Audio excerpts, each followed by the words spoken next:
இதற்கு வாக்களித்திருக்கிறார்கள். மக்கள் திமுக வரக்கூடாது என்று வாக்களித்திருக்கிறார்கள். இதுதான் பேசிக் ஃபர்ஸ்ட். இதுதான். அதன் பிறகு ஏன் அதிமுக தலைமையிலான தேசிய ஜனநாயக கூட்டணியை விட விஜய் ஏன் அதிகமாக வாக்கு வாங்கியிருக்கிறார் என்பதை அலசி ஆராய்ந்து பார்க்க வேண்டியது. அதில் ஒன்றும் மாற்று கருத்து இல்லை.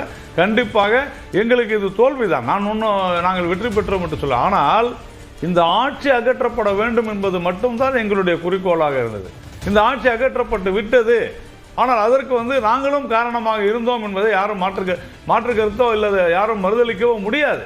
ஏனென்று சொன்னால் அரசாங்கத்திற்கு எதிரான வாக்குகள், இந்த ஆட்சி சரியில்லை, திராவிட முன்னேற்ற கழகம் சரியில்லை, திராவிட மாடல் என்று சொல்லி ஒரு புதுதாக கிட்டத்தட்ட 5 வருடங்களாக போதை கலாச்சாரத்தில் தமிழ்நாட்டை தள்ளிய திராவிட முன்னேற்ற கழகத்தை எதிர்த்து பேசியதுல விஜய் அவர்கள் மட்டும் எதிர்க்கல. திமுக வரக்கூடாதுன்னு மட்டும் நினைக்கல, அதிமுகவும் வரக்கூடாது, பாஜகவும் வரக்கூடாது.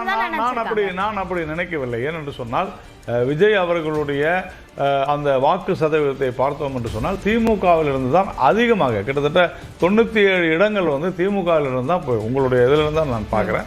97 இடங்கள் போயிருக்கிறது என்று சொன்னால் அந்த ஓட்டு ஸ்பிளிட் திமுகவை தான் அதிகமாக பாதித்திருக்கின்றன. உறுதியாக இது அஇஅதிமுக தலைமையிலான அணிக்கு பாதிப்பு என்பது கண்டிப்பாக இருக்கிறது. நாங்கள் வெற்றி பெற வேண்டும் என்று நினைத்தோம் முதல்ல மாற்று கருத்தே இல்லை. அது என்ன என்று நாம் பிறகு பார்க்கலாம். ஆனால் உடனடி தேவை என்ன? நாம் எதிர்பார்த்தது இந்த ஆட்சி அகற்றப்பட வேண்டும் என்பது மட்டும்தான் எங்களுடைய குறிக்கோளாக இருந்தது. விஜய் அவர்களுக்கும் அதைத்தான் குறிக்கோளாக இருந்தது. உறுதியாக அதில் ஒன்றும் மாற்று கருத்து இல்லை. ஆனால் மக்கள் அதை விஜய் அவர்கள் திறம்பட செயல்படுவார் அப்படின்னு நினைத்திருக்கலாம். தெரியல. அது என்னன்னு நம்ம பார்க்கலாம்.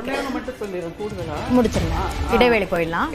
நாடாளுமன்ற தேர்தலில் அயோத்தியில் ராமர் கோயில் கட்டிய பின்பும் கூட பிரதமர் வேட்பாளராக இருந்த மோடி அவர்கள் முதல்ல 2-3 சுற்றுல பின்தங்கி தான் இருந்தாருங்கிறது நினைவில் வச்சுக்கணும். அப்புறம் பிஜேபி மேல தமிழ்நாட்டு மக்களுக்கு நம்பிக்கை இருக்கிறது. அவர்கள் சொல்கின்ற குற்றச்சாட்டுகளை எல்லாம் நம்புகிறார்கள்னா பிஜேபி வேட்பாளர்கள் எல்லாரும் மண்ணை கவி இருக்கிறார்கள். அதுக்கு என்ன காரணம்?